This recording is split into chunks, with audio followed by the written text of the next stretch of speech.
अब तक हमने देखा कि सुधा की शादी हो चुकी है और वो ससुराल चली गई है, और इधर घर में एक अजीब सा सन्नाटा, एक अजीब सी उदासी छा चुकी है। अब आगे। अगस्त की उदास शाम थी। पानी रिमझिम बरस रहा था और डॉक्टर शुक्ला के सूने बंगले में बरामदे में कुर्सी डाले, लॉन पर छोटे छोटे गड्ढों में पंख धोती और कुलेलें करती हुई गौरैयों की तरफ अपलक देखता हुआ चंदर जाने किन ख्यालों में डूबा हुआ था। डॉक्टर साहब सुधा को लिवाने के लिए शाहजहांपुर गए थे। बिनती भी जिद करके उनके साथ गई थी। वहाँ से ये लोग दिल्ली घूमने के लिए चले गए थे, लेकिन आज 15 रोज हो गए उन लोगों का कोई भी खत नहीं आया था। डॉक्टर साहब ने ब्यूरो को महज एक अर्जी भेज दी थी। चंदर को डॉक्टर साहब के जाने के पहले ही कॉलेज में जगह मिल गई थी और उसने क्लास लेनी शुरू कर दिए थे। वह भी इसी बंगले में आ गया था। सुबह तो क्लास की पाठ की तैयारी करने और नोट्स बनाने में कट जाती थी, दोपहर कॉलेज में कट जाती थी, लेकिन शामें बड़ी उदास गुजरती थी। और फिर 15 दिन से सुधा का कोई भी खत नहीं आया। वो उदास बैठा सोच रहा था, लेकिन यह उदासी थी, दुख नहीं था। और वह भी उदासी एक देवता की उदासी, जो दुख भरी ना होकर सुंदर और सुकुमार अधिक होती है। एक बात जरूर थी, जब कभी वह उदास होता था तो जाने क्यों वो हमेशा ये सोचने लगता था कि उसके जीवन में जो कुछ हो गया है उस पर उसे गर्व करना चाहिए, जैसे वह अपनी उदासी को अपने गर्व से मिटाने का प्रयास करता था। लेकिन इस वक्त एक बात रह रह कर उभर कर आती थी उसके मन में, सुधा ने खत क्यों नहीं लिखा। पानी बिल्कुल बंद हो गया था। पश्चिम के 2-1 बादल खुल गए थे और पके जामुन के रंग के एक बहुत बड़े बादल के पीछे से डूबते हुए सूरज की उदास किरणें झांक रही थी। इधर की ओर एक इंद्रधनुष खिल गया था, जो मोटर गैरेज की छत से उठकर यूकेलिप्टस की लंबी शाखाओं में उलझ गया था। इतने में छाता लगाए पोस्टमैन आया। उसने पोर्टिको में अपने जूतों में लगी कीचड़ झाड़ी, पैर पटके और किरमिच के झोले से खत निकाले और सीढ़ी पर फैला दिए। उनमें से ढूंढकर 3 लिफाफे निकाले और चंदर को दे दिए। चंदर ने लपक कर लिफाफे ले लिया। पहला लिफाफा बुआ का था, बिनती के नाम। दूसरा था ओरिएंटल इंश्योरेंस का लिफाफा, डॉक्टर साहब के नाम। और तीसरा एक सुंदर सा नीला लिफाफा, ये सुधा का होगा। पोस्टमैन जा चुका था। उसने इतने प्यार से लिफाफे को चूमा जितने प्यार से डूबता हुआ सूरज नीली घटाओं को चूम रहा था। पगली कहीं की, परेशान कर डालती है। यहाँ थी तो वही आदत, वहाँ है तो वही आदत, चंदर ने मन में कहा और लिफाफा खोल डाला। लिफाफा पम्मी का था, मसूरी से आया। उसने झल्ला कर लिफाफा फेंक दिया। सुधा कितनी लापरवाह है, वह जानती है कि चंदर को यहाँ कैसा लग रहा होगा। बिनती ने बता दिया होगा, फिर भी वही लापरवाही, मारे गुस्से के। थोड़ी देर बाद उसने पम्मी का खत पढ़ा। छोटा सा खत था। पम्मी अभी मसूरी में ही है, अक्टूबर तक आएगी। लगभग सभी यात्री जा चुके हैं, लेकिन उसे पहाड़ों की बरसात बहुत अच्छी लगती है। बर्टी इलाहाबाद चला गया था। उसके साथ वहाँ से एक पहाड़ी ईसाई लड़की भी गई है। बर्टी कहता है कि वह उसके साथ शादी करेगा। बर्टी अभी बहुत स्वस्थ है। चंदर चाहे तो जाकर बर्टी से मिल सकता है। सुधा ने खत के ना आने से चंदर के मन में जैसे बहुत बेचैनी थी। उसे ठीक से मालूम नहीं हो पा रहा था कि ये लोग कहाँ। बर्टी के आने की खबर मिलने पर उसे संतोष हुआ। चलो एक दिन बर्टी से ही मिलाएंगे, अब देखें कैसे हैं वह। तीसरे या चौथे दिन जब अकस्मात पानी बंद हो गया था तो वह कार लेकर बर्टी के यहाँ गया। बरसात में इलाहाबाद की सिविल लाइंस का सौंदर्य और भी निखर आता है। रूखे सूखे फुटपाथों और मैदानों पर घास जम जाती है। बंगले की उजाड़ चहार दीवारियां तक हरी भरी हो जाती हैं। लंबे और घने पेड़ और झाड़ियां निखर कर धुल कर हरे मखमली रंग की हो जाती हैं और कोलतार की सड़कों पर थोड़ी थोड़ी पानी की चादर सी लहरा उठती है, जिनमें पेड़ों की हरी छायाएं बिछ जाती हैं। बंगले में पली हुई बतखों के दल सड़क पर चलती हुई मोटरों को रोक लेते हैं और हर बंगले में से रेडियो या ग्रामोफोन के संगीत की लहरें मचलती हुई वातावरण पर छा जाती हैं। कॉलेज से लौटकर एक प्याला चाय पीकर कार लेकर चंदर बर्टी के यहाँ चल दिया। वह बहुत दिन बाद बर्टी को देखने जा रहा था। जिन व्यक्तियों को उसने अपने जीवन में देखा था, बर्टी शायद उन सभी से निराला था, अद्भुत था। लेकिन कितना अभागा था। नहीं, अभागा नहीं, कमज़ोर था बर्टी। और वही क्या कमज़ोर था, ये सारी दुनिया कितनी कमज़ोर है। बर्टी का बंगला आ गया था। वह उतर कर अंदर गया। बाहर कोई नहीं था। बरामदे में एक पिंजरा टंगा हुआ था, जिसमें एक बहुत छोटा तोते का बच्चा टंगा था। चंदर भीतर जाने में हिचक रहा था, क्योंकि एक तो पम्मी नहीं थी और दूसरी एक लड़की भी बर्टी के साथ आई थी, बर्टी की भावी पत्नी। चंदर ने आवाज दी। अंदर कोई बहुत भारी पुरुष स्वर में एक साधारण गीत गा रहा था। चंदर ने फिर आवाज दी। बर्टी बाहर आया। चंदर उसे देखकर दंग रह गया। बर्टी का चेहरा भर गया था, जवानी लौट आई थी। पीलेपन के बजाय चेहरे पर खून दौड़ गया था, सीना उभर आया था।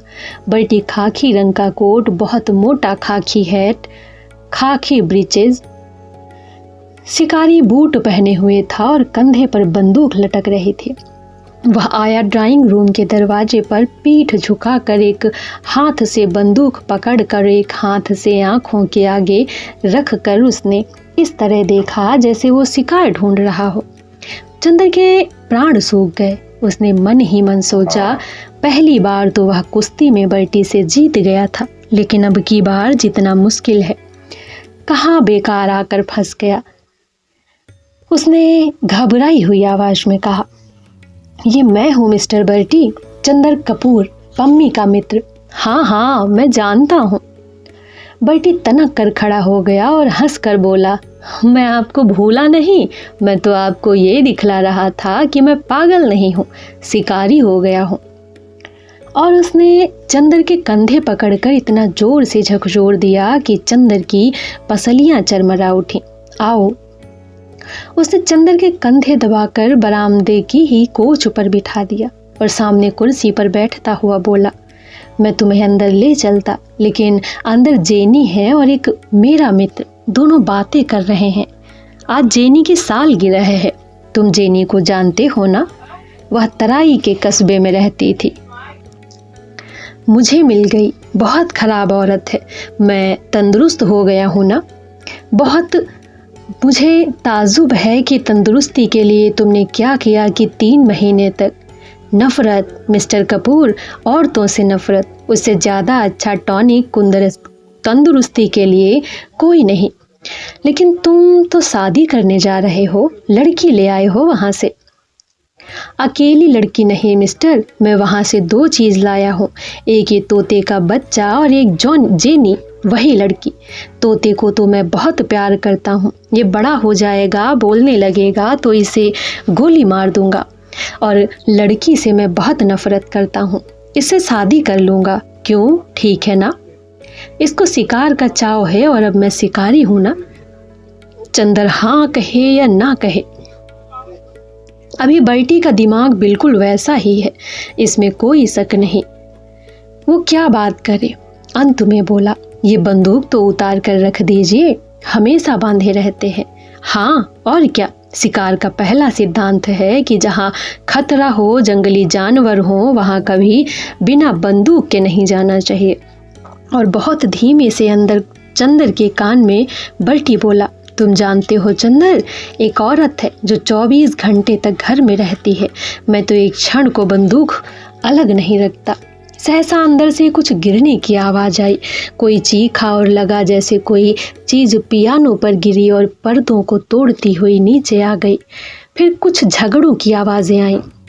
चंदर चौंक उठा। क्या बात है बर्टी, देखो तो। बर्टी ने हाथ पकड़कर चंदर को खींच लिया। बैठो बैठो, अंदर मेरे मित्र और जेनी सालगिरह मना रहे हैं, अंदर मत जाना।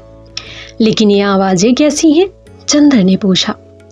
शायद वो लोग प्रेम कर रहे हों, बर्टी बोला और निश्चिंतता से बैठ गया।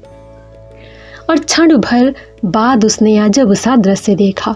एक बर्टी का ही हम उम्र आदमी हाथ से माथे का खून पोंछता हुआ आया। वह नशे में चूर था और बहुत भद्दी गालियां देता हुआ चला जा रहा था। वह गिरता पड़ता आया और उसने बर्टी को देखते ही घूसा ताना।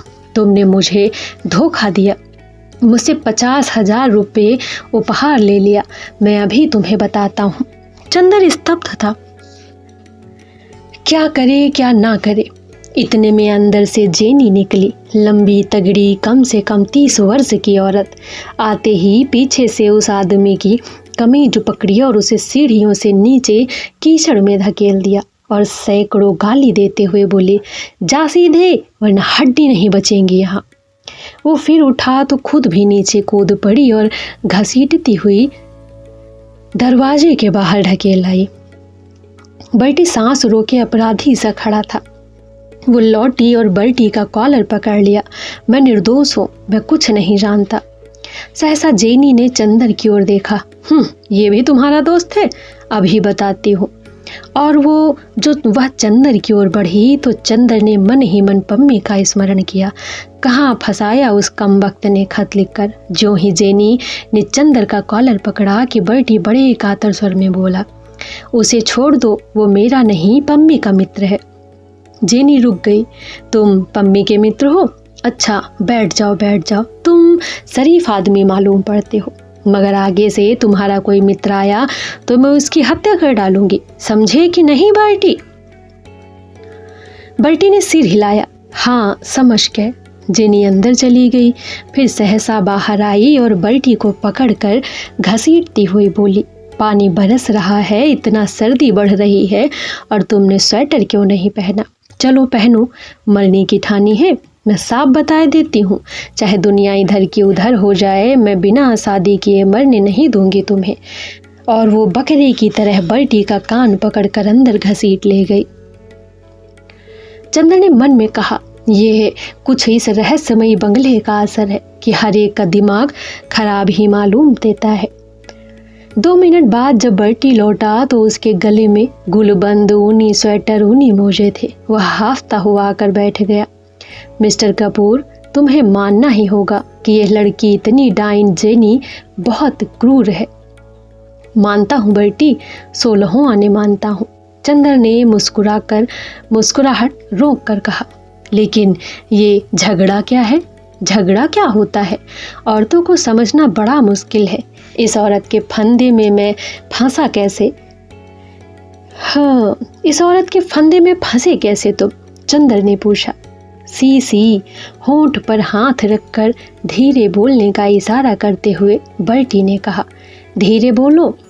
बात ऐसी हुई कि जब मैं तराई में शिकार खेल रहा था तो एक बार अकेले छूट गया। एक पेंशनर फॉरेस्ट गार्ड की अनब्याही लड़की थी, शिकार में बहुत होशियार।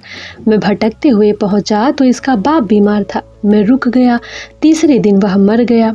उसे जाने कौन सा रोग था कि उसका चेहरा बहुत डरावना हो गया था और पेट फूल गया था। रात को इससे बहुत डर लगा तो वह मेरे पास आकर लेट गई, बीच में बंदूक रखकर। हम लोग सो गए। रात को इसने बीच से बंदूक हटा दी और अब मुझसे कहती है कि मुझसे ब्याह करेगी और नहीं करूँगा तो मार डालेगी। पम्मी भी मुझसे बोली है कि तुम्हें ब्याह करना ही होगा, अब मजबूरी है मिस्टर कपूर। चंदर चुप बैठा सोच रहा था। कैसा विचित्र जिंदगी है इस अभागे की। मानो प्रकृति ने सारे आश्चर्य इसी की किस्मत के लिए छोड़ रखे थे। फिर बोला, ये आज का क्या झगड़ा था? कुछ नहीं, आज इसकी सालगिरह थी। यह बोली मुझे कुछ उपहार दो। मैंने बहुत देर तक सोचता रहा, इसे दूं क्या?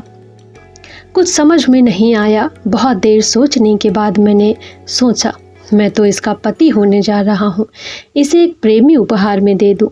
मैंने एक मित्र से कहा, तुम मेरी भावी पत्नी से आज शाम को प्रेम कर सकते हो। वह राजी हो गया। मैं ले आया। चंदर जोर से हंस पड़ा। हंसो मत मिस्टर कपूर, बर्टी बहुत गंभीर बन के बोला। इसका मतलब यह है कि तुम औरतों को समझते नहीं। देखो, एक औरत उसी चीज़ का ज़्यादा पसंद करती है, उसी के प्रति समर्पण करती है जो उसकी ज़िंदगी में नहीं होगा। मसलन एक औरत है जिसका ब्याह हो गया है या होने वाला है, उसे यदि एक नया प्रेमी मिल जाए तो उसकी प्रसन्नता का ठिकाना नहीं रहता। वह अपने पति की बहुत कम परवाह करेगी और अपने प्रेमी के सामने। और अगर कुंवारी लड़की है तो वह अपने प्रेमी की भावनाओं की पूरी तौर से हत्या कर सकती है। यदि उसे एक पति मिल जाए तो मैं तो समझता हूँ कि कोई भी पति अपनी पत्नी को यदि कोई अच्छा उपहार दे सकता है तो वह है एक नया प्रेमी। और कोई भी प्रेमी अपनी रानी को यदि कोई अच्छा उपहार दे सकता है तो वो यह है कि उसे एक पति प्रदान कर दे। तुम्हारी अभी शादी तो नहीं हुई ना, तो तुम प्रेम तो ज़रूर करते होगे ना। सिर हिलाओ मत, मैं यकीन नहीं कर सकता। मैं इतनी सलाह तुम्हें दे रहा हूँ कि अगर तुम किसी लड़की से प्यार करते हो तो ईश्वर के वास्ते उससे शादी मत करना। तुम मेरा किस्सा सुन चुके हो। अगर दिल से प्यार करना चाहते हो और चाहते हो कि वो लड़की जीवन भर तुम्हारी कृतज्ञ रहे तो तुम उसकी शादी करा देना। ये लड़कियों के सेक्स जीवन का अंतिम सत्य है। हा हा हा, बर्टी हंस पड़ा। चंदर को लगा जैसे आग की लपट उसे तपा रही है। उसने भी तो यही किया है सुधा के साथ, जिसे बर्टी कितने विचित्र स्वरों में कह रहा है। उसे लगा जैसे इस प्रेत लोक में सारा जीवन विकृत दिखाई देता है। वहाँ साधना की पवित्रता भी कीचड़ और पागलपन की में उलझकर गंदी हो जाती है। छी, कहाँ बर्टी की बातें और कहाँ उसकी सुधा। वह उठ खड़ा हुआ, जल्दी से विदा मांगकर इस तरह भागा जैसे उसके पैरों के नीचे अंगारे छिपे हों। फिर उसे नींद नहीं आई, चैन नहीं आया। रात को सोया तो वह बार बार चौंक सा उठा। उसने सपना देखा, एक बहुत बड़ा कपूर का पहाड़ है, बहुत बड़ा। मुलायम कपूर की बड़ी बड़ी सी चट्टानें और इतनी पवित्र खुशबू की आदमी की आत्मा बेले का फूल बन जाए। वह और सुधा उन सौरभ की चट्टानों के बीच चढ़ रहे हैं। केवल वह है और सुधा। सुधा सफ़ेद बादलों की साड़ी पहने है और चंद्र किरणों की चादर लपेटे है। जहाँ जहाँ चंद्र जाता है कपूर की चट्टानों पर इंद्रधनुष खिल जाते हैं और सुधा अपने बादलों के आंचल में इंद्रधनुष के फूल बटोरती चलती है। सहसा एक चट्टान हिली और उसमें से एक भयंकर प्रेत निकला, एक सफ़ेद कंकाल जिसके हाथ में अपनी खोपड़ी और एक हाथ में जलती मसाल। और उस मुंडहीन कंकाल ने खोपड़ी हाथ में लेकर चंदर को दिखाई। खोपड़ी हंसी और बोली, देखो, जिंदगी का अंतिम सत्य यह है। और उसने अपने हाथों की मसाल ऊंची कर दी। ये कपूर का पहाड़, ये बादलों की साड़ी, ये किरणों का परिधान, ये इंद्रधनुष के फूल, ये सब झूठे हैं। और ये मसाल जो अपने एक स्पर्श में इन सबको पिघला देती है। और उसने अपनी मसाल के ऊंचे शिखर से छुआ दी। वह शिखर धधक उठा। पिघलती हुई आग की एक धार बरसती नदी की तरह उमड़ कर बहने लगी। भागो सुधा, चंदर ने चीख कर कहा। भागो। सुधा भागी, चंदर भागा और वह पिघली हुई आग की महानदी लहराते हुए अजगर की तरह उन्हें अपनी गुंजलिका में लपेटने के लिए चल पड़ी। शैतान हंस पड़ा। हा हा हा। चंदर ने देखा सुधा शैतान की गोद में थी। चंदर चौंक कर जाग गया। पानी बंद था लेकिन घनघोर अंधेरा था और पिशाचिनी की तरह पागल हवा पेड़ों को झकझोर रही थी, जैसे युग के जमे हुए विश्वासों को उखाड़ फेंकना चाहती हो। चंदर कांप रहा था। उसका माथा पसीने से तर था। वह उठकर नीचे आया। उसके कदम ठीक नहीं पड़ रहे थे। बरामदे की बत्ती जलाई। महाराजिन उठी। का है भैया? उसने पूछा। कुछ नहीं, अंदर सोऊंगा, चंदर ने कहा और सुधा के कमरे में जाकर बत्ती जलाई। सुधा की चारपाई पर लेट गया। फिर उठा, चारों ओर के दरवाजे बंद कर दिए और कहीं कोई फिर ऐसा सपना बाहर के भयंकर अंधेरे में से न चला आए। लेकिन बर्टी की बातों से अंदर ही अंदर उसके मन में जाने कहाँ क्या टूट गया जो फिर नहीं बन पाया। अभी तक उसे अपने पर गर्व था, विश्वास था। अब कभी कभी वह अपने व्यक्तित्व का विश्लेषण करने लगा था। अब वह कभी कभी अपने विश्वासों पर सिर ऊंचा करने के बजाय उन्हें सामने फेंक देता और एक निरपेक्ष वैज्ञानिक की तरह उनकी चीर फाड़ करता, उनकी 100 परीक्षा किया करता। अभी तक उसके विश्वास का संबल था, अब किसी ने उसके तर्क के अस्त्र शस्त्र दे दिए थे। जाने किस राक्षसी प्रेरणा से उसने अपनी आत्मा को चीरना शुरू किया और इस तर्क वितर्क और अविश्वास के भयंकर जल प्रलय की एक लहर से उसे एक दिन नरक के किनारे ले जा पटका। सुधा का खत आया था। दिल्ली में पापा अपने कमरे में कुछ काम के लिए रुके थे और सुधा की तबीयत खराब हो गई थी। अब वह 2-3 रोज में आएंगे। लेकिन चंदर का मन पर एक अजब सा असर हुआ था। इस खत का सुधा पत्र नहीं आया था। सुधा दूर थी तब वह खुश था, वह उल्लासित था। सुधा का पत्र आते ही सहसा वो उदास हो गया। उदास तो क्या, उसे उबकाई सी आने लगी। उसे यह सब साहस पता नहीं एक नाटक सा लगने लगा था, एक बहुत सस्ता नीच स्तर का नाटक। उसे लगता था ये सब चारों ओर का त्याग, साधन, सौंदर्य, ये सब झूठ है। सुधा भी अंततोगत्वा वह साधारण लड़की है जो कुंवारे जीवन में, पति और विवाहित जीवन में प्रेमी की भूखी होती है। वह भी शैतान से पूर्णतः हारा नहीं था। वह लड़ने की कोशिश करता था लेकिन वह हार रहा था, यह भी उसे मालूम था। और चंदर के जिस गर्व ने उसकी जीत में साथ दिया था, वही गर्व उसकी हार में सदा साथ दे रहा था। उसने मन में सोच लिया था कि वह सुधा से, सभी लड़कियों से, इस सारे नाटक से नफरत करता है। सुधा का विवाह होना ही था, सुधा को विवाह करना था। सुधा के आंसू झूठे थे। अगर चंदर सुधा को ना भी समझाता तो घूम फिर कर सुधा विवाह करती ही। तब फिर विश्वास काहे का, त्याग काहे का? विश्वास टूट चुका था, गर्व जिंदा था। गर्व घमंड में बदल गया था, घमंड नफरत में, और नफरत नसों को चूर चूर कर देने वाली उदासी में। सुधा जब आई तो उसने चंदर को बिल्कुल बदला हुआ पाया। एक बात और हुई जिसने और भी आग सुलगा दी। यह लोग दोपहर को 1 बजे के लगभग आए जबकि चंदर कॉलेज गया था। पापा तो आते ही नहा धोकर सोने चले गए। सुधा और बिनती ने आते ही अपने कमरे की सफाई शुरू की। कमरे की सारी किताबें झड़ी, कपड़े ठीके, मेजें साफ की और उसके बाद कमरा धोने में लग गई। बिनती बाल्टी में पानी भर भर लाने लगी और सुधा झाड़ू से फर्श धोने लगी। हाथों में चूड़े अब भी थे, पाँव में बिछिया और मांग में सिंदूर। चेहरा बहुत पीला पड़ गया था। सुधा के चेहरे की हड्डियां निकल आई थी और आंखों में रोशनी भी मैली पड़ गई थी। वो जाने क्यों कमजोर भी हो गई थी। झाड़ू लगाते लगाते सुधा बिनती से बोली, आज मालूम पड़ता है कि मैं आदमी हूँ, कल तक तो हैवान था। पापी को भी जाने क्या सूझी थी कि इन्हें भी साथ दिल्ली ले गए। मैं तो शर्म से मर जाती थी। थोड़ी देर बाद चंदर आया।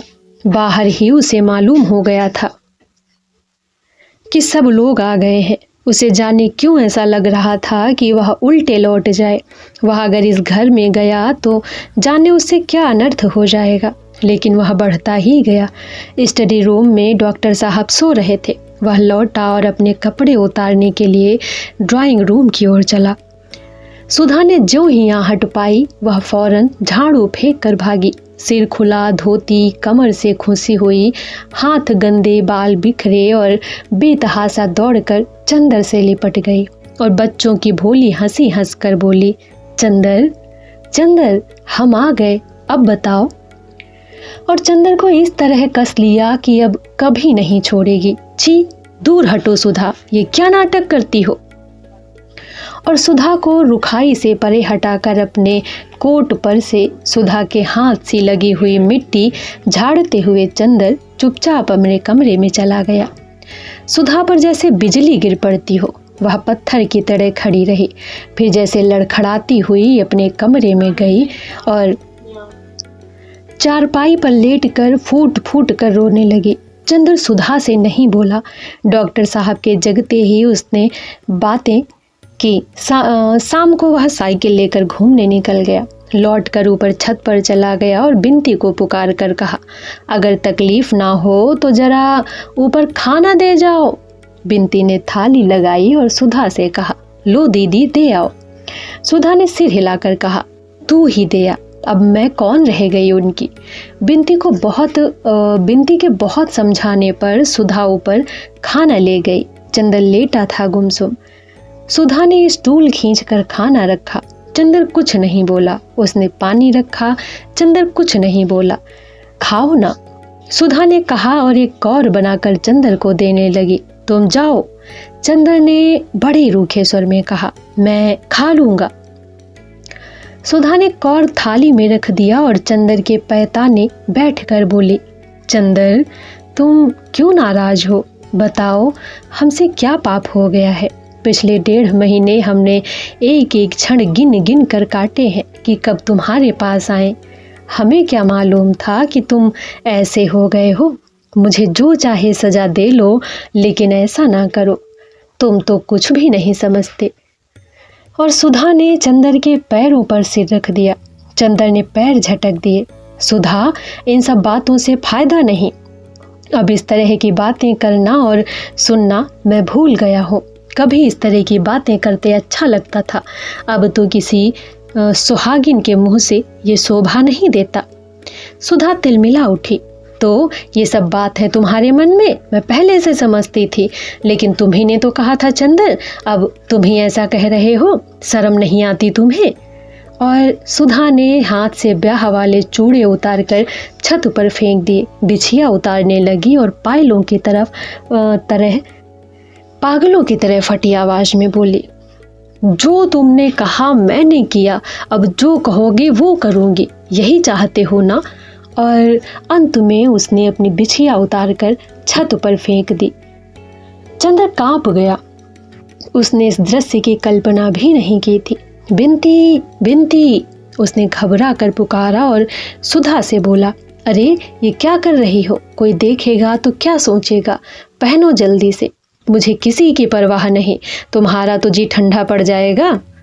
चंदर उठा और उसे जबरदस्ती सुधा के उसने हाथ पकड़ लिए। बिनती आ गई थी। लो, इन्हें चूड़े तो पहना दो। बिनती ने चुपचाप चूड़े और बिछिया पहना दी। सुधा चुपचाप उठी और नीचे चली गई। चंदर अपनी खाट पर सिर झुकाए लज्जित सा बैठा था। लीजिए, खाना खा लीजिए, बिनती बोली। मैं नहीं खाऊंगा, चंदर ने रूंधे गले से कहा। खाइए, वरना अच्छी बात नहीं होगी। आप दोनों मिलकर मुझे मार डालिए, बस किस्सा ही खत्म हो जाए। ना आप सीधे मुंह बोलते हैं, न दीदी। पता नहीं आप लोगों को क्या हो गया है। चंदर कुछ नहीं बोला। खाइए, आपको हमारी कसम है, वरना दीदी खाना नहीं खाएगी। आपको मालूम नहीं, दीदी की तबीयत इधर बहुत खराब है। उन्हें सुबह शाम बुखार रहता है। दिल्ली में तबीयत बहुत खराब हो गई थी। आप ऐसे कह रहे हैं, बताइए उनका क्या हाल होगा? आप समझते होंगे ये बहुत सुखी होंगी, लेकिन आपको क्या मालूम। पहले आप दीदी के एक आंसू पर पागल हो उठते थे, अब आपको क्या हो गया है? चंदर ने सिर उठाया और गहरी सांस लेकर बोला, जाने क्या हो गया है बिनती। मैं कभी नहीं सोचता था कि सुधा को मैं इतना दुख दे सकता हूँ। इतना भागा हूँ कि मैं खुद भी इधर घुलता रहा और सुधा को भी इतना दुखी कर दिया। और सचमुच चंदर की आंखों में आंसू भर आए। बिनती चंदर के पीछे खड़ी थी। चंदर का सिर अपनी छाती में लगाकर आंसू पोंछती हुई बोली, छी, अब और दुखी मत होइएगा, तो दीदी और भी रोएंगी। लीजिए, खाइए। जाओ, दीदी को बुला लो, उन्हें भी खिला दो, चंदर ने कहा। बिनती गई, फिर लौट कर बोली, बहुत रो रही हैं, अब आज का नशा उतर जाने दीजिए, तब कल बात कीजिएगा। फिर सुधा ने ना खाया तो नहीं, आप खा लीजिए तो वो खा लेंगी। उनको खिलाए बिना मैं नहीं खाऊंगी, बिनती बोली और अपने हाथ से एक और बनाकर चंदर को देने लगी। चंदर ने खाना शुरू किया और धीरे धीरे से गहरी सांस लेकर बोला, बिनती, तुम हमारी और सुधा की उस जन्म की कौन हो? सुबह के वक्त जब चंदर नाश्ता करने बैठा तो डॉक्टर साहब के साथ ही बैठा। सुधा आई और प्याला रखकर चली गई। वह बहुत उदास थी। चंदर का मन भर आया। सुधा की उदासी से कितना लज्जित कर रही थी, कितना दुखी कर रही थी। दिन भर किसी काम में उसकी तबीयत नहीं लगती। उसने क्लास छोड़ दिए, लाइब्रेरी में भी जाकर किताबें उलट पुलट कर चला आया। उसके बाद प्रेस गया जहां उसे अपनी थीसिस छपने को देनी थी। उसके बाद ठाकुर साहब के यहाँ आया, लेकिन कभी कहीं वह टिक नहीं पाया। जब तक वह सुधा को हंसा ना ले, सुधा के आंसू सुखा ना दे, उसे चैन नहीं मिलेगा। शाम को वो लौटा तो खाना तैयार था। बिनती से उसने पूछा, कहाँ है सुधा? अपनी छत पर, बिनती ने कहा। चंदर ऊपर गया। पानी परसों से बंद था और बादल भी खुले हुए थे, लेकिन तेज पुरवैया चल रही थी। तेज का चांद शर्मीली दुल्हन सा बादलों में मुंह छिपा रहा था। हवा के तेज झोंकों पर बादल उड़ रहे थे और कचनार बादलों में तेज का धनुषाकार चांद आँख मिचौली खेल रहा था। सुधा ने अपनी खाट बरसाती के बाहर खींच ली थी। छत पर धुंधला अंधेरा था और रह रह कर सुधा पर चांदनी के फूल बरस जाते थे। सुधा चुपचाप लेटी हुई बादलों को देखते हुए जाने क्या सोच रही थी। चंदर गया। चंदर को देखते ही सुधा उठ खड़ी हुई और उसने बिजली जला दी और चुपचाप बैठ गई। चंदर बैठ गया, वह भी कुछ नहीं बोली। बगल में बिछी हुई बिनती की खाट पर सुधा बैठ गई। चंदर को समझ में नहीं आता था कि वो क्या कहे। सुधा को इतना दुख दिया उसने। सुधा उससे कल शाम से बोली तक नहीं। सुधा, तुम नाराज हो गई, मुझे जाने क्या हो गया था, लेकिन माफ नहीं करोगी? चंदर ने बहुत कांपती हुई आवाज में कहा। सुधा कुछ नहीं बोली, चुपचाप बादलों की ओर देखती रही। सुधा। चंदर ने सुधा के 2 कबूतरों जैसे उजले मासूम पैरों को लेकर अपनी गोद में रख लिया और भरे हुए गाले से बोला, सुधा, मुझे जाने क्या हो गया था। कभी कभी लगता है वो पहले वाली ताकत टूट गई। मैं बिखर रहा हूँ, तुम आई और तुम्हारे सामने मन का जाने कौन सा तूफान फूट पड़ा। तुमने उसका इतना बुरा मान लिया। बताओ, अगर तुम ही ऐसा करोगे तो मुझे संभालने वाला फिर कौन है सुधा? और चंदर की आंखों से एक बूंद आंसू सुधा के पांव पर चू पड़ा। सुधा ने चौंक कर अपने पांव खींच लिए और चंदर की खाट पर बैठ गई उठ के, और चंदर के कंधे पर सिर रखकर फूट फूट कर रो पड़ी। बहुत रोई, बहुत रोई। उसके बाद उठी और सामने बैठ गई। चंदर, तुमने गलत नहीं किया। मैं सचमुच कितनी अपराधीन हूँ। मैंने तुम्हारी जिंदगी चौपट कर दी, लेकिन मैं क्या करूँ? किसी ने तो मुझे कोई रास्ता नहीं बताया था। अब हो ही क्या सकता है चंदर? तुम भी बर्दाश्त करो और हम भी बर्दाश्त करें। चंदर नहीं बोला। उसने सुधा के हाथ अपने होठों से लगा लिए। लेकिन मैं तुम्हें इस तरह बिखरने नहीं दूंगी। तुमने अब अगर इस तरह किया तो अच्छी बात नहीं होगी। फिर हम तो बराबर ही हर पल तुम्हारे ही बारे में सोचते रहे और तुम्हारी ही बातें सोच सोच कर अपने को धीरज देते रहे। और तुम इस तरह करोगे तो? नहीं सुधा, मैं अपने को टूटने नहीं दूंगा। तुम्हारा प्यार मेरे साथ है, लेकिन इधर मुझे जाने क्या हो गया है। हाँ, समझ लो चंदर, तुम्हें हमारे सुहाग की लाज है। हम कितने दुखी हैं, तुम नहीं समझ सकते। एक तुम्ही को देखकर हम थोड़ा सा दुख दर्द भूल जाते हैं, सो तुम भी इस तरह करने लगे। हम लोग कितने अभागे हैं। और फिर वह चुपचाप लेट कर ऊपर देखती हुई जाने क्या सोचने लगी। हम लोग कितने अभागे हैं। और फिर वह चुपचाप लेटकर ऊपर देखते हुए जाने क्या सोचने लगी। चंदर ने एक बार धुंधली रेशमी चांदनी में मुरझाए हुए सोन जूही के फूल जैसे मुंह की ओर देखा और सुधा के नरम गुलाबी होठों पर उंगलियां रख दी। थोड़ी देर वह आंसू में भीगे हुए गुलाब की दुख भरी पंखुड़ियों से उंगलियां उलझाए रहा और फिर बोला, क्या सोच रही थी? चंदर ने बहुत दुलार से सुधा के माथे पर हाथ फेर कर कहा। सुधा एक फीकी हंसी हंसकर बोली, जैसे आज लेटी हुई बादलों को देख रही हूँ और पास तुम बैठे हो। उसी तरह एक दिन कॉलेज में दोपहर को मैं और गेसु लेटे हुए बादलों को देख रहे थे। उस दिन उसने एक शेर सुनाया था, कैफ बरदोस बादलों को न देख, बेखबर तू कुचल न जाए कहीं। उनका कहना कितना सच निकला। भाग्य ने कहाँ ले जाकर पटका मुझे। क्यों, वह तुम्हें कोई वहाँ तकलीफ तो नहीं? चंदर ने पूछा। हाँ, समझते तो सब यही हैं, लेकिन जो तकलीफ है वो मैं ही जानती हूँ, यह बिनती जानती है। सुधा ने गहरी सांस लेकर कहा, वहाँ आदमी भी बने रहने का अधिकार नहीं। क्यों? चंदर ने पूछा। क्या बताएं तुम्हें चंदर, कभी कभी मन में आता है कि डूब मरूं, ऐसा भी जीवन होगा मेरा। ये कभी नहीं मैं सोचती थी। सुधा ने कहा। क्या बात है, बताओ ना, चंदर ने पूछा। बता दूंगी देवता, तुमसे भला क्या छुपाऊंगी, लेकिन आज नहीं फिर कभी, सुधा ने कहा। तुम परेशान मत हो, कहाँ तुम कहाँ दुनिया, काश कि कभी तुम्हारी गोद से अलग न होती मैं। और सुधा ने अपना मुंह चंदर की गोद में छिपा लिया और चांदनी पंखड़ियां बरस पड़ी। उल्लास और रोशनी का मलय पवन फिर लौट आया था। फिर एक बार चंदर सुधा और बिनती के प्राणों को विभोर कर गया था कि सुधा को महीने भर बाद ही जाना था और सुधा भूल गई थी कि शाहजहांपुर से भी उसका कोई नाता है। बिनती का इम्तिहान हो गया था और अक्सर चंदर और सुधा बिनती के ब्याह के लिए गहने कपड़े खरीदने जाते। जिंदगी फिर खुशी के हिलकोरों पर झूलने लगी थी। बिनती का ब्याह उतरते अगहन में होने वाला था। अब 2-2.5 महीने रह गए थे। सुधा और चंदर जाकर कपड़े खरीदते और लौटकर बिनती को जबरदस्ती पहनाते और गुड़िया की तरह उसे सजाकर खूब हंसते। दोनों के बड़े बड़े हौसले थे बिनती के लिए। सुधा बिनती को सलवार और चुन्नी का एक सेट और गरारा और कुर्ते का एक सेट देना चाहती थी। चंदर बिनती को हीरे की एक अंगूठी देना चाहता था।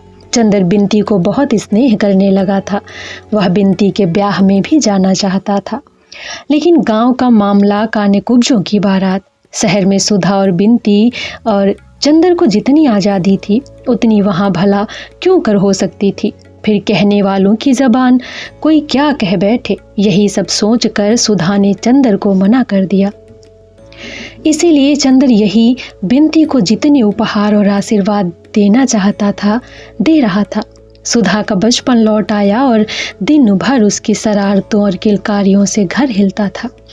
सुधा ने चंदर को इतनी ममता में डुबो लिया था कि एक क्षण वह चंदर को अपने से अलग नहीं रहने देती थी। जितनी देर चंदर घर में रहता, सुधा उसे अपने दुलार में, अपनी सांसों की गरमाई में समेटे रहती थी। चंदर के माथे पर हर क्षण वह जाने कितना स्नेह बिखेरती रहती थी। एक दिन चंदर आया तो देखा कि बिनती कहीं गई है और सुधा चुपचाप बैठी हुई बहुत से पुराने खतों को संभाल रही है। एक गंभीर उदासी का बादल घर में छाया हुआ है। चंदर आया, देखा सुधा आंखों में आंसू भरे बैठी थी। क्या बात है सुधा? रुखसती की चिट्ठी आ गई चंदर, परसों शंकर बाबू आ रहे हैं। चंदर के हृदय की धड़कनों पर जैसे किसी ने हथौड़ा मार दिया। वह चुपचाप बैठ गया। अब सब खत्म हुआ चंदर, सुधा ने बड़ी ही करुण मुस्कान से कहा। अब साल भर के लिए विदा और उसके बाद जाने क्या होगा। चंदर कुछ नहीं बोला, वहीं लेट गया और बोला, सुधा दुखी मत हो, आखिर कैलाश इतना अच्छा है, शंकर बाबू इतने अच्छे हैं, दुख किस बात का। रहा मैं तो अब मैं सशक्त रहूंगा, तुम मेरे लिए मत घबराओ। सुधा एकटक चंदर की ओर देखती रही, फिर बोली, चंदर, तुम्हारे जैसे सब क्यों नहीं होते? तुम सचमुच इस दुनिया के योग्य नहीं हो। ऐसे ही बने रहना चंदर मेरे। तुम्हारी पवित्रता ही मुझे जिंदा रख सकेगी, वरना मैं तो जैसे नरक में जा रही हूँ। तुम उसे नरक क्यों कहती हो? मेरी समझ में नहीं आता।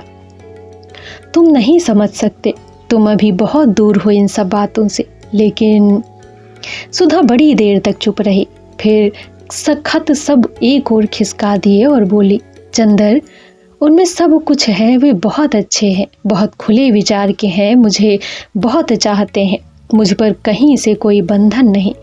लेकिन इन सारे स्वर्ग का मोल देकर जो चुकाना पड़ता है, उससे मेरी आत्मा का कण कण विद्रोह कर उठता है और सहसा घुटनों में मुंह छिपाकर रो पड़ी।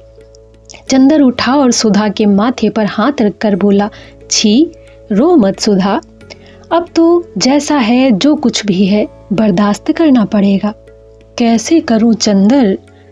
वह इतने अच्छे हैं और इसके अलावा इतना अच्छा व्यवहार करते हैं कि मैं उनसे क्या कहूं, कैसे कहूं?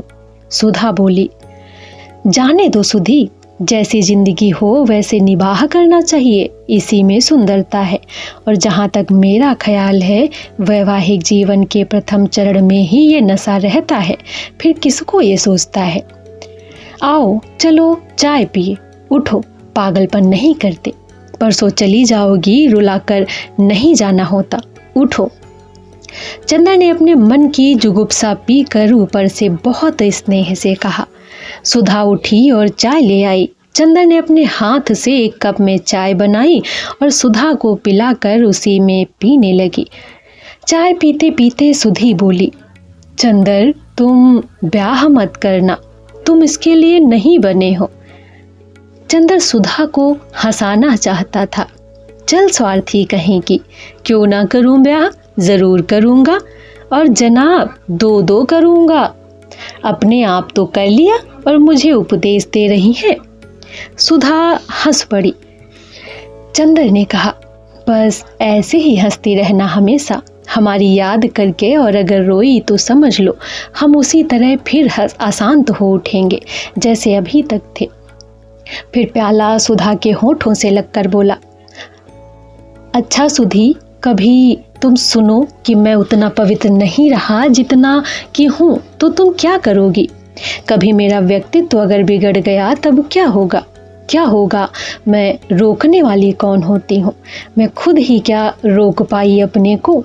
लेकिन चंदर, तुम ऐसे ही रहना, तुम्हें मेरे प्राणों की सौगंध है, तुम अपने को बिगाड़ना मत। चंदर हंसा, नहीं सुधा, तुम्हारा प्यार मेरी ताकत है, कभी मैं गिर नहीं सकता जब तक तुम मेरी आत्मा में गुथी हो। तीसरे दिन शंकर बाबू आए और सुधा चंदर के पैरों की धूल माथे पर लगाकर चली गई। इस बार वह रोई नहीं, शांत थी, जैसे वध स्थल पर जाता हुआ बेबस अपराधी। जब तक आसमान में बादल रहते हैं तब तक झीलों में बादलों की छाह रहती है। बादलों के खुल जाने के बाद कोई भी झील उसकी छाह को सुरक्षित नहीं रख पाती। जब तक सुधा थी, चंदर की जिंदगी का फिर एक बार उल्लास और उसकी ताकत लौट आई थी। सुधा के जाते ही वह फिर सब कुछ खो बैठा। उसके मन में कोई स्थायित्व तो नहीं रहा। लगता था जैसे वह एक जलागार है जो बहुत गहरा है, लेकिन जिसमें हर चांद, सूरज, सितारे और बादल की छाह पड़ती है, और उनके चले जाने के बाद फिर वह उनका प्रतिबिंब धो डालता है और बदल कर फिर वैसा ही हो जाता है। कोई भी चीज़ पानी को रंग नहीं पाती, उसे छू नहीं पाती। हाँ, लहरों में उसकी छाया का विकृत रूप हो जाता है। चंदर के चारों ओर की दुनिया सहज गुजरते हुए बादलों का निस्सार तमाशा सी लग रही थी। कॉलेज की चहल पहल, ढलती हुई बरसात का पानी, थीसिस और डिग्री, बल्टी का पागलपन और पम्मी के खत, ये सभी उसके सामने आते और सपनों की तरह गुजर जाते। कोई चीज़ उसके हृदय को छू नहीं पाती। ऐसा लगता था कि चंदर एक खोखला व्यक्ति है, जिसमें सिर्फ एक सापेक्ष अंतःकरण मात्र है, कोई निरपेक्ष आत्म नहीं, और हृदय भी जैसे समाप्त हो गया है, एक जलहीन हल्के बादल की तरह। हवा के हर झोंके पर तैर रहा था, लेकिन टिकता कभी नहीं था। उसकी भावनाएं, उसका मन, उसकी आत्मा, उसके प्राण, उसका सब कुछ सो गया था। वह जैसे नींद में चल रहा था, फिर भी नींद में सब कुछ कर रहा था। जाने के 8-9 रोज बाद सुधा का खत आया। मेरे भाग्य, मैं इस बार तुम्हें जिस तरह छोड़ आई हूँ उससे मुझे पल भर को चैन नहीं मिलता। अपने को तो बेच चुकी हूँ, अपने मन के मोती को कीचड़ में फेंक चुकी हूँ। तुम्हारी रोशनी को ही देखकर कुछ संतोष है। मेरे दीपक, तुम बुझना मत, तुम्हें मेरी स्नेह की लाज है। मेरी जिंदगी के नरक फिर मेरे अंगों में भिदना शुरू हो गया है। तुम कहते हो कि जैसे हो निबाह करना, तुम कहते हो कि अगर मैंने उससे निबाह नहीं किया तो तुम्हारे प्यार का अपमान होगा। ठीक है, मैं अपने लिए नहीं तुम्हारे लिए निबाह करूंगी, लेकिन मैं कैसे संभालूं अपने को? दिल और दिमाग बेबस हो रहे हैं। नफरत से खून उबला जा रहा है। कभी कभी जब तुम्हारी सूरत सामने होती है तो जैसे अपना सुख दुख भूल जाती हूँ।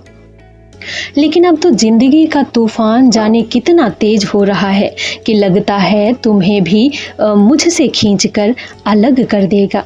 लेकिन तुम्हें अपने देवत्व की कसम है तो मुझे अपने हृदय से दूर न करना।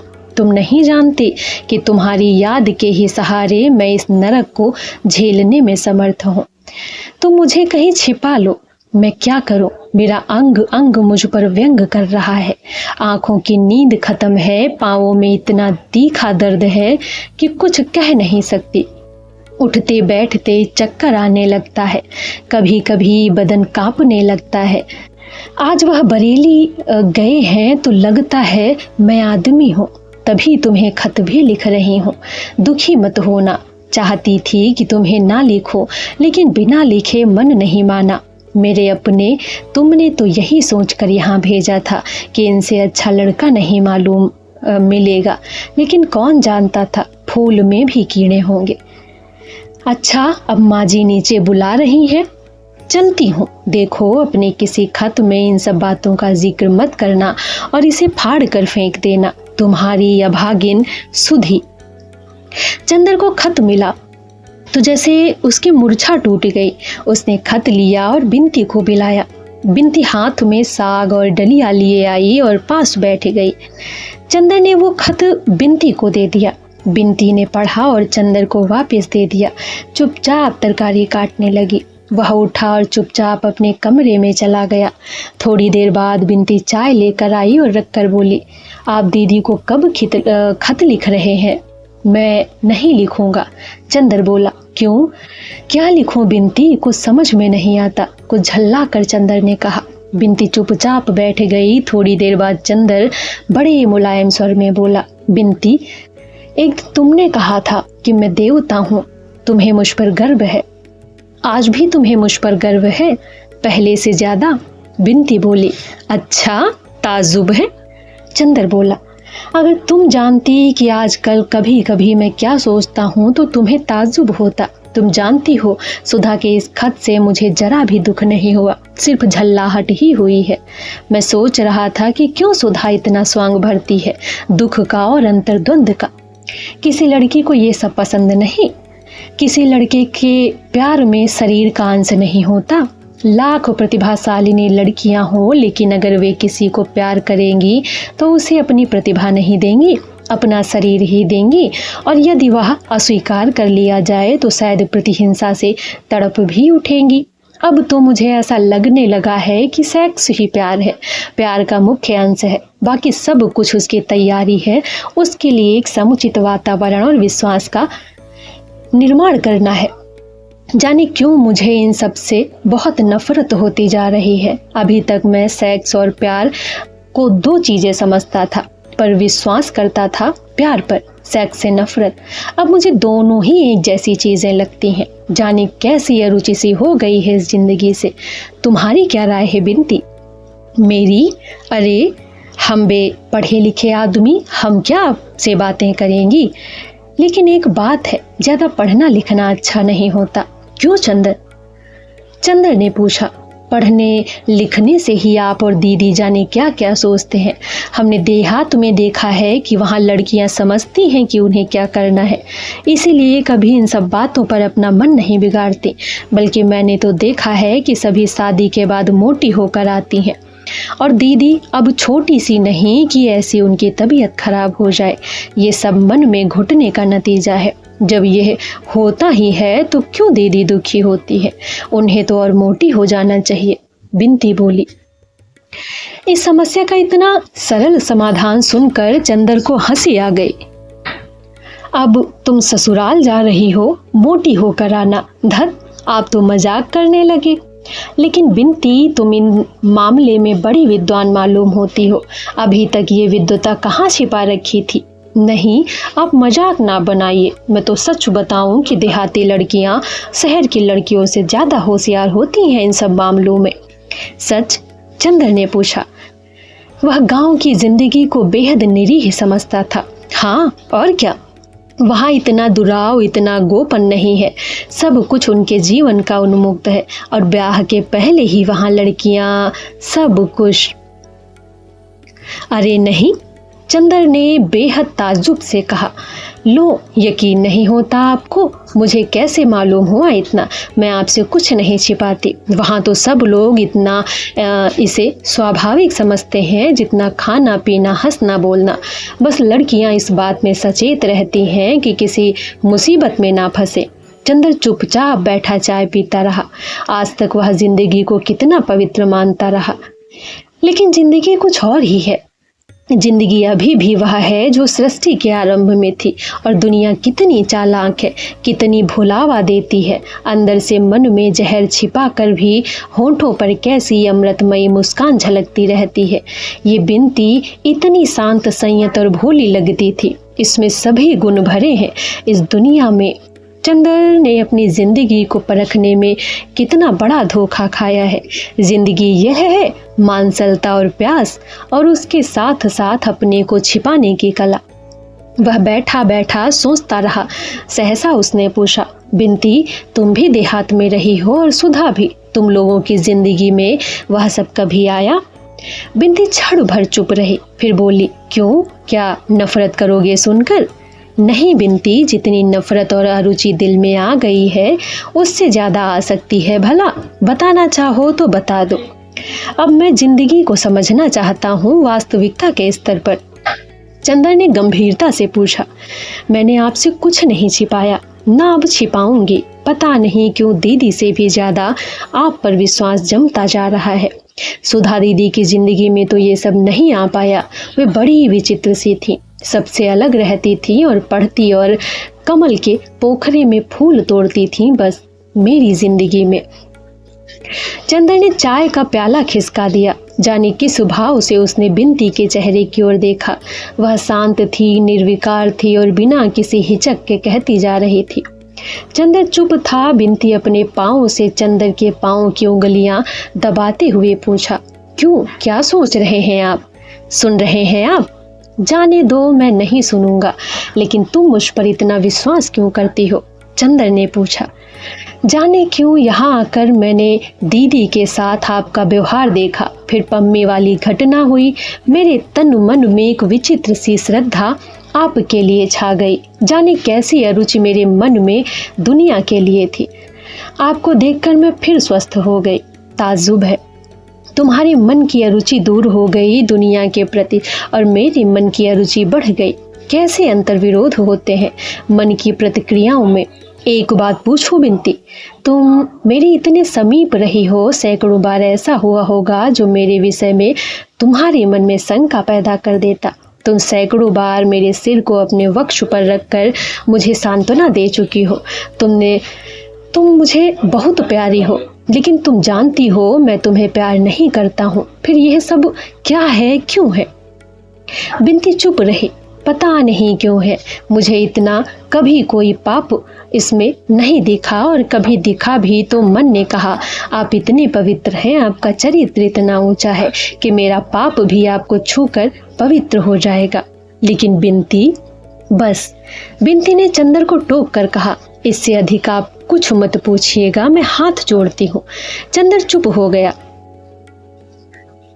चंदर जितना सुलझने का प्रयास कर रहा था, चीजें उतनी ही उलझती जा रही थी। सुधा ने जिंदगी के एक पक्ष को चंदर के सामने रखा था। बिनती उसे दूसरी दुनिया में खींच लाई। कौन सच है, कौन झूठ है, वह किसका तिरस्कार करे, किसको स्वीकार करे। अब सुधा गलती पर है तो चंदर का जिम्मा है। चंदर ने सुधा की हत्या की है। लेकिन कितनी भिन्न है दोनों बहनें। बिनती कितनी व्यवहारिक, कितनी यथार्थ, कितनी संयत, और सुधा कितनी आदर्श, कितनी कल्पनामयी और कितनी सूक्ष्म, कितनी ऊंची, कितनी सुकुमार और पवित्र है। जीवन की समस्याओं के अंतर्विरोधों में जब आदमी दोनों पक्षों को समझ लेता है, तब उसके मन में एक ठहराव आ जाता है। वह भावना से ऊपर उठकर स्वच्छ बौद्धिक धरातल पर जिंदगी को समझने की कोशिश करने लगता है। चंदर अब भावना से हटकर जिंदगी को समझने की कोशिश करने लगा था। वह भावना से डरता था। भावना के तूफान में इतनी ठोकरें खाकर अब उसने बुद्धि की शरण ली थी, और एक पलायनवादी की तरह भावना से भागकर बुद्धि की एकांगिकता में छिप गया था। वह कभी भावुकता से नफरत करता था, अब वह भावना से ही नफरत करने लगा था। इस नफरत का भोग सुधा और बिनती दोनों को ही भुगतना पड़ा। सुधा को उसने एक भी खत नहीं लिखा और बिनती से एक दिन भी ठीक से बातें नहीं की। जब भावना और सौंदर्य के उपासक को बुद्धि की वास्तविकता की ठेस लगती है, तब वह सहसा कटुता और व्यंग से उबल उठता है। इस वक्त चंदर का मन भी कुछ ऐसा ही हो गया था। जाने कितने जहरीले कांटे उसकी वाड़ी में उगाए थे, जिन्हें वह कभी भी किसी को चुभाने से बाज नहीं आता था। एक निर्मम निरपेक्षता से वह अपने जीवन की सीमा में आने वाले हर व्यक्ति को कटुता के जहर से अभिषिक्त करता चलता था। सुधा को वह कुछ नहीं लिख सकता था। पम्मी यहाँ थी नहीं, ले देकर बच्ची अकेली बिनती, जिसे इन जहरीले बाणों का शिकार होना पड़ता था। सितंबर बीत रहा था। अब वह गांव जाने की तैयारी कर रही थी। डॉक्टर साहब ने दिसंबर तक की छुट्टी ली थी और वे भी गांव जाने वाले थे। शादी एक महीने के पहले से ही उसका जाना जरूरी था।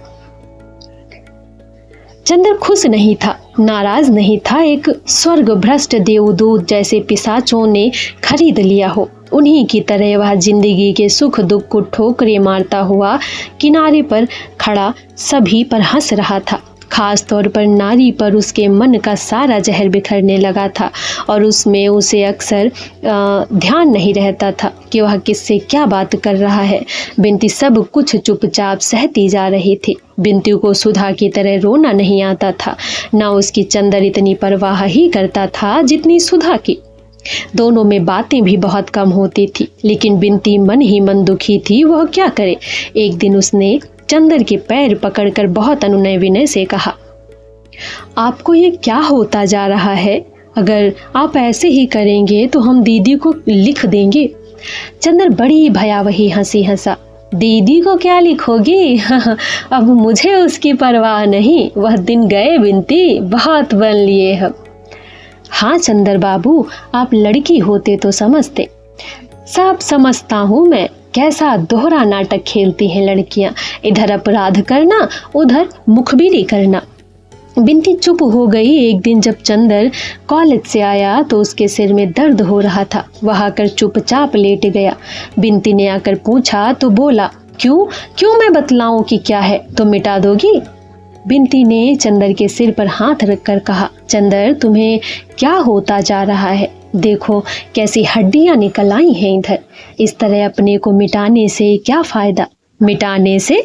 चंदर उठकर बैठ गया। मैं मिटाऊंगा अपने को लड़कियों के लिए? छी, तुम लोग अपने को क्या समझती हो? क्या है तुम लोगों में सिवाय एक नशीली मांसलता के? इसके लिए मैं अपने आप को मिटाऊंगा? बिनती ने चंदर को फिर लिटा दिया। इस तरह अपने को धोखा देने से क्या फ़ायदा। चंदर बाबू, मैं जानती हूँ दीदी के ना होने से आपकी ज़िंदगी में कितना बड़ा अभाव है, लेकिन दीदी के ना होने पर क्या मतलब है तुम्हारा? मेरा मतलब आप खूब समझते हैं। मैं जानती हूँ दीदी होती तो आप इस तरह ना मिटाते अपने को। मैं जानती हूँ दीदी के लिए आपके मन में क्या था। बिंती ने सिर में तेल डालते हुए कहा। दीदी के लिए क्या था? चंदर हंस पड़ा, बड़ी विचित्र हंसी। दीदी के लिए मेरे मन में एक आदर्शवादी भावुकता थी जो आध कचरे मन की उपज थी। एक ऐसी भावना थी जिसके औचित्य पर मुझे ही विश्वास नहीं। वो एक सनक थी। सनक? बिंती बड़ी देर तक चुपचाप सिर में तेल ठोंकती रही, फिर बोली, अपनी सांसों से बनाई देव मूर्ति पर इस तरह लात न मारिए, आपको शोभा नहीं देता। बिंती ने आंख में आंसू लिए हुए कहा। कितनी अभागी है दीदी। चंदर एकटक बिंती की ओर देखता रहा और फिर बोला, मैं पागल हो जाऊंगा बिंती, मैं आपको पागल नहीं होने दूंगी, मैं आपको छोड़कर नहीं जाऊंगी। मुझे छोड़कर नहीं जाओगी? चंदर फिर हंसा। जाइए आप, अब आप श्रीमती बिनती होने वाली हैं, आपका ब्याह होगा, मैं पागल हो रहा हूँ, इससे क्या हुआ? तुम इन सब बातों से मेरी दुनिया नहीं रुकती, सहनाइयाँ नहीं बंद होती, बंदरवार नहीं तोड़े जाते। मैं नहीं जाऊंगी चंदर, अभी तो मुझे नहीं जानते हो। तुम्हारी इतनी ताड़ना और व्यंग सहकर भी तुम्हारे पास रही, अब दुनिया भर की लांछना और व्यंग सहकर भी तुम्हारे पास रह सकती हूँ। बिंती ने तीखे स्वर में कहा। क्यों? तुम्हारे रहने से क्या होगा? तुम सुधा नहीं हो, तुम सुधा नहीं हो सकती। जो सुधा है मेरी जिंदगी में वो कोई नहीं हो सकता, समझी? और मुझ पर एहसान मत जताओ, ना एहसान जताओ। मैं मर जाऊं, मैं पागल हो जाऊं, किसी को साझा। क्यों तुम मुझ पर इतना अधिकार समझने लगी? अपनी सेवा के बल पर? मैं इसकी रत्ती भर परवाह नहीं करता, जाओ यहाँ से। और उसने बिंती को धकेल दिया, तेल की शीशी उठाकर बाहर फेंक दी। बिंती रोती हुई चली गई। चंदर उठा, अपने कपड़े पहनकर बाहर चल दिया। ये लड़कियां समझती हैं एहसान कर रही हैं मुझ पर। बिंती के जाने की तैयारियां हो गई थी और लिया दिया जाने वाला सारा सामान पैक हो रहा था। डॉक्टर साहब भी महीने भर की छुट्टी लेकर साथ जा रहे थे। उस दिन की घटना के बाद फिर बिंती चंदर से बिल्कुल ही नहीं बोली। चंदर कभी नहीं बोला। ये लोग कार पर जाने वाले थे, सारा सामान पीछे लादा जाने वाला था। डॉक्टर साहब कार लेकर बाजार गए थे। चंदर उनका होल डॉल संभाल रहा था। बिंती आई और बोली, मैं आपसे बात कर सकती हूँ? हाँ हाँ, तुम उस दिन की बात का बुरा मान गई? अमूमन लड़कियां सच्ची बात का बुरा मान जाती हैं। बोलो, क्या बात है? चंदर ने इस तरह कहा जैसे कुछ हुआ ही ना हो। बिंती की आंखों में आंसू थे। चंदर, आज मैं जा रही हूँ। हाँ, ये तो मालूम है, उसी का इंतजाम कर रहा हूँ। पता नहीं मैंने क्या अपराध कर दिया चंदर कि तुम्हारा स्नेह खो बैठी। ऐसा ही था चंदर, तो आते ही इतना स्नेह क्यों दिया था तुमने? मैं तुमसे कभी भी दीदी के का स्थान नहीं मांग रही थी। तुम मुझे गलत क्यों समझे? नहीं बिंती, मैं अब स्नेह इत्यादि पसंद नहीं करता हूँ। पूर्ण परिपक्व मनुष्य हूँ और ये सब भावनाएं अब अच्छा नहीं लगती मुझे। स्नेह वैराग्य की दुनिया मुझे बड़ी उथली लगती है। तभी चंदर, इतने दिन मैं रोते रोते बिताई, तुमने एक बार भी नहीं पूछा जिंदगी में सिवा दीदी के और तुम्हारे कौन था? तुमने मेरे आंसुओं की परवाह नहीं की। तुम्हें कसूर नहीं देती, कसूर मेरा ही होगा चंदर। नहीं, कसूर की बात नहीं बिनती। औरत के रोने की कहाँ तक परवाह की जाए? वे कुत्ते बिल्ली तक के लिए उतने ही दुख से रोती हैं। खैर चंदर, ईश्वर करे तुम जीवन भर इतने मजबूत रहो। मन के अंगार कभी तुम्हारे लिए, मैंने अगर कभी तुम्हारे लिए कुछ किया, वैसे किया भी क्या, लेकिन अगर कुछ भी किया तो सिर्फ इसलिए कि मेरे मन की जाने कितनी ममता तुमने जीत ली, या मैं हमेशा इस बात के लिए पागल रहती थी कि तुम्हें जरा सी भी ठेस ना पहुँचे। मैं क्या कर डालूं तुम्हारे लिए? तुम्हारे व्यक्तित्व ने मुझे जादू में बांध लिया था। तुम मुझसे कुछ भी करने के लिए कहते तो मैं हिचक नहीं सकती थी, लेकिन खैर तुम्हें मेरी ज़रूरत नहीं थी। तुम पर भार हो उठी थी मैंने अपने को खींच लिया। अब कभी तुम्हारे जीवन में आने का साहस नहीं करूँगी। ये भी कैसे कहूँ मैं कि कभी तुम्हें मेरी ज़रूरत पड़ेगी। मैं जानती हूँ कि तुम्हारे तूफ़ानी व्यक्तित्व के सामने मैं बहुत तुच्छ हूँ, तिनके से भी तुच्छ। लेकिन आज जा रही हूँ, अब कभी यहाँ आने का साहस नहीं करूँगी। लेकिन क्या चलते वक्त आशीर्वाद भी ना दोगे? कुछ आगे का रास्ता ना बताओगे? बिंदी ने झुककर चंदर के पैर पकड़ लिए और सिसक सिसक कर रोने लगी।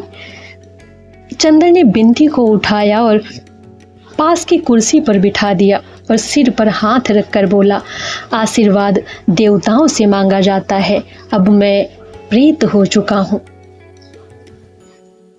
आज के लिए इतना ही। मिलते हैं आगे की कहानी के साथ। तब तक के लिए नमस्कार।